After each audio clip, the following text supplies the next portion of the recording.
What's up, everyone? It's May with Church Electronic, and today we're with everyone's favorite DJ, Docaine. Popping bottles in the ice like a blizzard. Making your first live debut, and that was in late May, correct? Yeah. And now you're playing shows in some iconic New York venues, from Elsewhere to Rash to Jeans. So how has it been performing for you?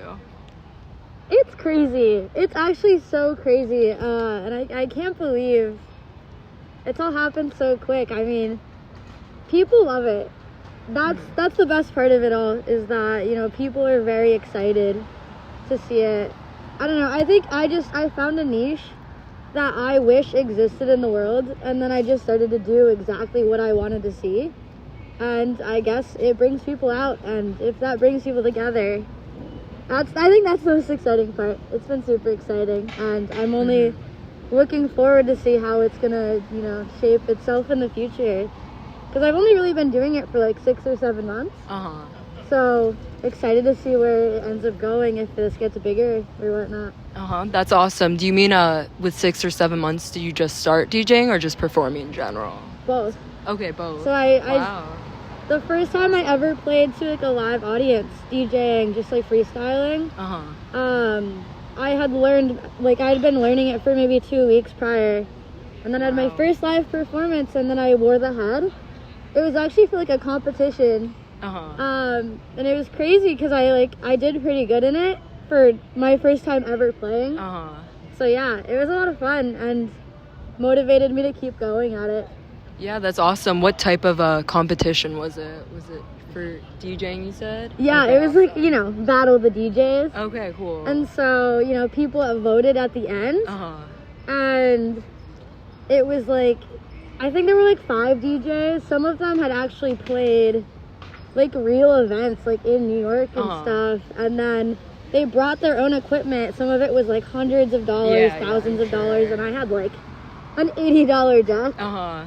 And a dream, and then I came in second place, and I was like, oh my god, that's crazy. That's awesome. Because it was my first time ever doing it. Was it one of those, like, what is that one really small, the Newmark ones, or? The deck? Yeah. That's the one I always see, like the very beginner one, like that. I think I got like a second hand, like DDJ 200. Okay, yeah. I think it is. Yeah. It's one of the baby ones. It's one of the really small ones. You can't do a lot with it, but I learned, it was handy. I learned a lot with it. Yeah. That's awesome. Do you have any, so over the past few months while you've been performing, do you have any crazy or sweet memories from shows? So, I played at this Renegade, and it was for this festival. And, okay. Setting the scene. It's in upstate New York. Okay. Really upstate. Like, I think it was like a 2-hour bus ride or something like that. And I had to, like, I went with my friends. We had like a tent. We stayed in a tent. I got booked for this. No way. And so I play the second day of the festival, and the stage that I'm playing on is in the middle of the woods. Actually, just in the middle of the forest. It's so fitting. There was like a generator, you know, they somehow made it happen, but you had to hike up this hill to get there in this path that wasn't lit at all. You were just stumbling around in the dark, and I think that was one of my favorite memories of it too. It's like, where are we going right now? We could just get killed. Me and my friends, we could have so easily be getting killed in the middle of the forest. Everything honestly went fine, but actually no, it didn't really go fine. My set kept getting pushed back.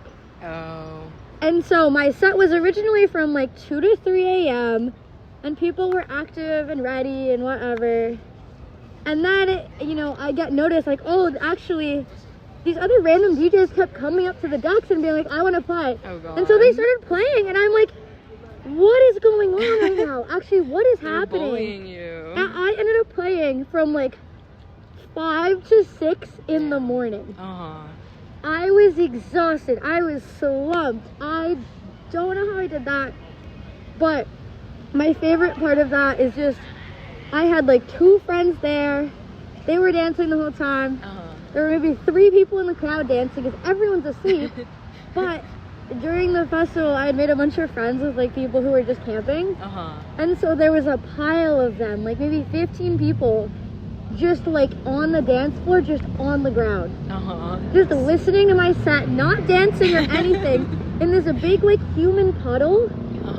And like half of them were asleep, but they were like, oh my god, we need to be there for the set. We have to watch this happening. And so they were all just kind of there. And then they waited out. I remember, you know, I finished my set. It's just like an hour long, I think. It was like techno. Okay, cool. Which definitely like kind of mixed it up for me. I loved the set though. I thought it was really good. And after, you know, I'm walking with my friends and we walk for 5 minutes so we're away from the crowd. I take the helmet off and I look up at the sky and everything is like the most beautiful sunset. Or sunrise. The most beautiful sunrise ever. It's like purplish pink and I'm like, wow, I wish I could have seen my set, you know, not wearing the head, but yeah, it was beautiful. That was like once in a lifetime opportunity, really. Yeah, that's awesome. Is there like play in the fucking woods? Yeah. No, that's so fitting too. Is there like any footage anywhere that we could insert from that? I don't think so. There might be a few photos. Okay. I can send you. I don't think there's a ton of footage, but because everyone was asleep. And if they weren't asleep, yo, people were tweaking. They were on some sort of stimulant. I don't even know what it was. That's freak hours. Something crazy, but yeah, tweaker hours for sure. The entire sound team tweaking. All the sound team, they were freaking the fuck out. It was crazy. But yeah. And when was this? It was recent. I think it was like 2 months ago. Okay. Yeah. Okay, cool. We'll look for the footage. That sounds beautiful. So you've been all over New York, kind of, and then you told me earlier that you've been to Philly and Jersey, playing shows. Did you grow up kind of around here? So yeah, I'm originally, you know, from the Northeast, so New York is kind of like a stone thrown away. How do you say that? A stone throw away? Right? Okay, why am I using that expression? I don't know. Yes, I'm from the Northeast. Okay, cool. Do you feel like being here has like influenced any of your music and the way you DJ or anything? I'd say for sure, just because of the sheer volume of people that I kind of meet. Super interesting people that I wouldn't have met otherwise, that put me on to some crazy stuff all the time. So by being like exposed to new music, I get a lot of inspiration. There's been so many times where I just, you know, my friends will invite me, hey, you know, there's this random show going on, like on like a Tuesday night, you should come with us, it's free. And I'm like, okay, cool, yeah, I'll come. And then you go and it's like this like insane, I don't know. I saw this, one of my friends invited me because she had like an extra ticket to this show at Trans Pecos or Trans Pecos. I love it there. And it was this Japanese duo called like BBBBB. They have like only a few thousand listeners. The craziest live act I've ever seen in my life, probably. Actually insane. So now I'm like, oh my god, like it inspired me. That was definitely one of the moments where I was like, I want to make music. I want to be performing live on a stage. Because it was just so incredible the way they could move their bodies up there with like a microphone and like get the crowd so energized. It was super inspiring, but you know, only in New York are you gonna find that on such a random day. Yeah, that's awesome. What like a kind of genre were they? I want to say it was like some sort of like psychedelic rock screamo vibe. I don't even know. It was awesome though. I recommend it. Very unique.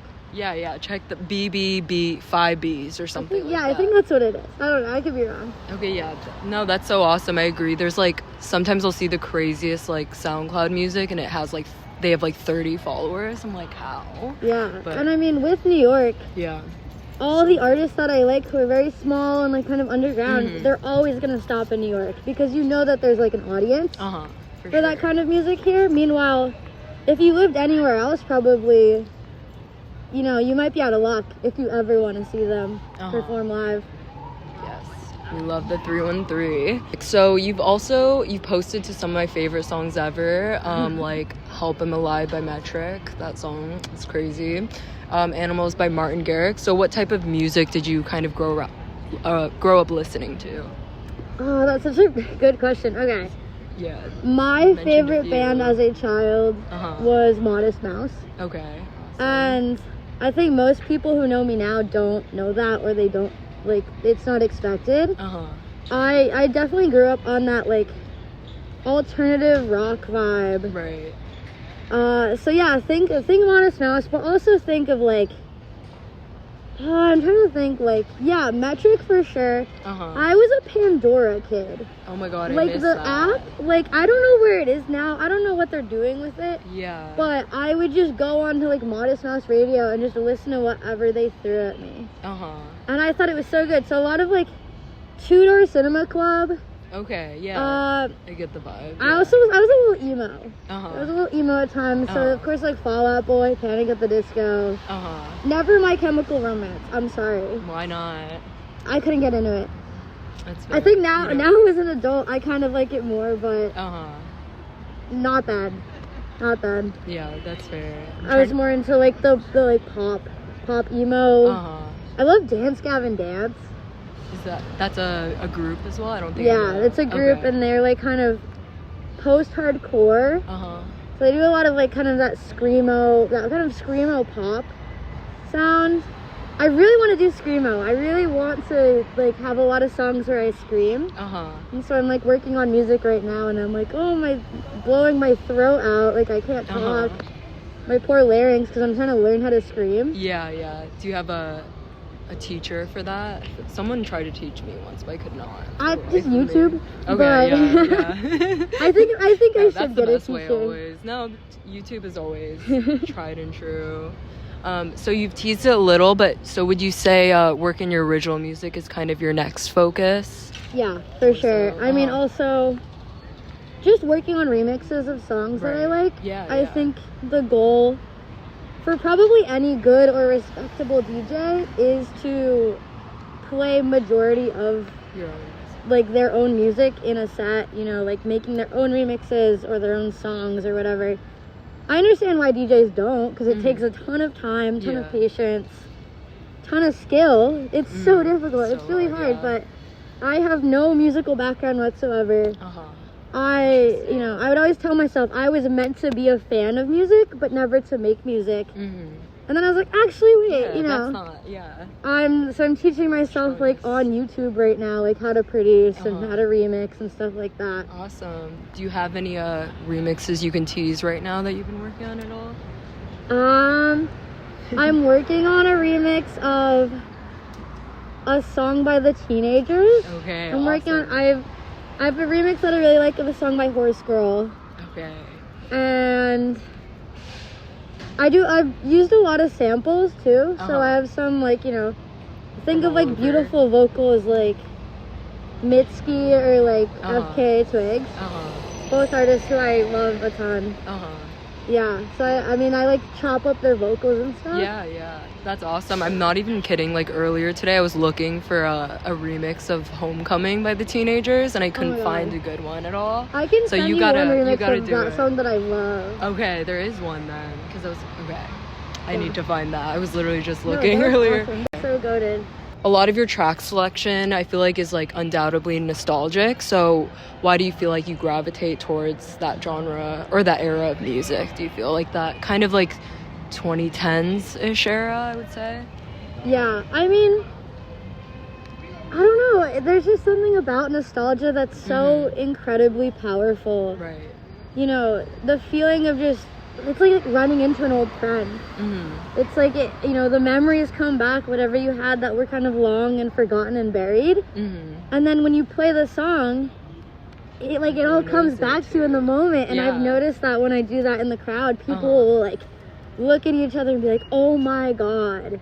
Because it sounds familiar, you want to be tapping into that familiarity. Yeah, for that sure. People, like, they have a history with it. Yeah, for sure. It's awesome. Like, everyone knows it, and I feel like, that's, like, all I listen to now. It's crazy. Yeah, I want people to be singing at my shows. I love, like, when I'm playing a song and I can hear like the people singing along, like that's the best feeling in the world. Yeah. Because they love the song probably just as much as I love it, and that's like, that's great. Yeah. That's it. No, that's awesome. Yeah, I've been asking all the artists we've been talking to that, because I feel like in everyone's music, it's been a lot of focus on that nostalgia, and I totally get why. It's like, it's so addicting. Would you say now with the furry community, is there any certain type of music that's trending in general, or is it kind of just diverse at all? Okay, so yeah, furry musicians are cracked. Furry musicians are among some of like the most talented people I've ever met. I think it's the biggest focus is EDM. Okay. But there's a wide range, right? Yeah. But I'd say most of the people I know are very into like dubstep, like really intense. I love that. Most of the furry parties that I go to is very dubstep based. I can't say that I like that kind of music, but I get why they do. You know, you can really like get your whole body into it, and it's a lot of fun. I'm not a huge fan, but there's also, you know, the other kind of main leg of furry music right now, which is hyperpop. Hyperpop's just like classic. Yeah. I think when hyperpop was coming up, I was huge fan. Like 2020, 2021. Oh yeah, legendary. Because a lot of it is just so internet based, and a lot of the furry community already super internet based. So it felt kind of like a natural progression to use these kind of like glitchy samples and like vocal distortion to kind of like obfuscate who you are. So like have that kind of like alter identity. Like that's a furry thing too, though, is to like, you know, dress up as something else. You're so cute. So like, yeah, so to change your identity and just go like full send in the other direction of whatever's natural. If you want to be like a neon green dog or something, like that's just, it's so crazy and out there, and I feel like hyperpop kind of reflects that mentality. For sure. It's a lot of fun. Yeah, I feel like that all totally makes sense. Yeah. And then I want to ask, like, why a deer? Do you feel specifically connected to them? I think it's kind of like a nuanced question, I suppose, but part of it is I always wanted a persona that was kind of feminine. So in the furry community, there's not a lot of women. Women are very like underrepresented, and it's a lot of gay guys. Yeah. Oh, really? And like I won't get in trouble for saying that. Like it's true. It's very much true. It's mostly gay guys, and in a way, I kind of felt like marginalized in the community because of it. But I've been a furry for such a long time that I'm not gonna give it up just because of that. But I wanted a persona that felt like kind of a visible projection of my gender identity, and that's like, yes, I'm a girl, I'm here, and I can be cute and feminine and wear cute and feminine outfits and stuff like that, and still feel as equal of a member of the community. And I think, does are just viewed as symbolically these kind of really innocent creatures, and then like they get killed and stuff all the time. I don't know, it's kind of morbid. I don't know if it's sad. I don't know if it's that sadness that makes me gravitate towards it. But I think there's something to be said about the way that animals are interpreted in media and through storytelling, and how that relates to us as individuals. Plus, also, it's like they're just cute. I like them. They like run around in the woods, and I think that's just, they're beautiful looking. Yeah, I love deer. I wish there was like some in New York or the city, but I'm like, you should check out the Bronx Zoo. Okay. They have deer in the Bronx Zoo, and they're super cute. In enclosures, or they? Yeah. Okay. Yeah, but it's this rare kind of deer. And I think they used to live in China, but they're extinct now. Oh, no way. They're extinct everywhere in the world, like all in the wild, but they only exist in captivity. Okay. But they have them at the Bronx Zoo, so you should check it out. Okay, awesome. Are they like a special type of deer, kind of, or? Yeah, it's like named after some guy. I don't know who. Okay. They have the name of a guy. But they're really pretty looking. Okay, awesome. And then I know we talked about this a little before, but so you've drawn some comparisons to Horse Girl, who also identifies as half horse, half DJ. And she's, I think in a Vogue interview, talked about how she doesn't want to be asked too many questions about her identity or her like origin as a horse, she says. So do you feel the same, or do you feel your identity is separate from your music at all? I think with Horse Girl, she's like so so obviously I think Horse Girl is amazing. She's a huge inspiration of mine. Yeah, like I think I relate a lot to the sentiment of having, you know, these separate kind of identities, because that's what a furry is probably about. It's not necessarily escapism, but it's adopting an alter ego, a new personality. Although actually my persona is in fact like just me if I was a deer. I think, you know, to describe the Docaine project is more to be like, it's just me as a deer. I am a girl. I'm just full on a girl who just happens to be a deer. And for Horse Girl, I think the Horse Girl experience is a little bit different because she has like these crazy prosthetics. Right? Like it's every time I feel like she needs like a whole team to kind of like do the whole thing. Meanwhile, I can carry this around with me, take it on and off. I mean, you don't see any parts of my real face in this though. You can see a little bit of like Horse Girl's face, like you can see her eyes and stuff. But, you know, I can't really see super well out of this. She can move her mouth, she can open and close her mouth, she can like, you know, like have a cigarette or like have a drink or something. But I'm like I'm like so in this. Yeah. So it's weird. I kind of get it a lot like in my own head when I'm wearing this suit. I wonder how she would feel about that, like the physical experience of it, because to wear this is definitely like a labor of love. Yeah, I do it because I like it and because it's fun, but I think my identity is very much like my own, who I am in my downtime. You have a crazy Help merch collection. How do you feel about their new direction and their newest 2 singles? I think it's awesome. I think everything they put out is really good and great, and whatever direction they're going in is something that they've probably thought about a lot, and they've been working really hard at it. Whatever that new direction may be, I really like their new songs. And if people don't, then like that's on them, because I think objectively what they make is really fantastic. Yeah, I think it's so good. Doppler's so good. Yeah, I love it. And then you also mentioned you took the LSAT earlier this year, and so, I would hire you as my lawyer, but what are your ambitions with that? It depends. I mean, hopefully I get into law school. Hopefully I get in. But, I mean, it also does depend on where this project ends up going. But I do want to have, you know, an intersection between the two. I mean, I posted a photo of, you know, me wearing the head. Like Docaine graduated from college, you know? So hopefully someday we'll see that Docaine's graduated from law school, and Docaine will be your lawyer. So if you need someone, hit me up in like 3 or 4 years now. Give me some time. Okay, awesome. And then last question is, so besides hopefully law school, what can we expect from you next? So currently I'm working on like a demo. I want to say it's kind of eclectic though. It's a pretty big mix of styles that I'm inspired by. And if people like it, or, you know, it's going to take some time to refine it because, you know, as I said, I have no music production background.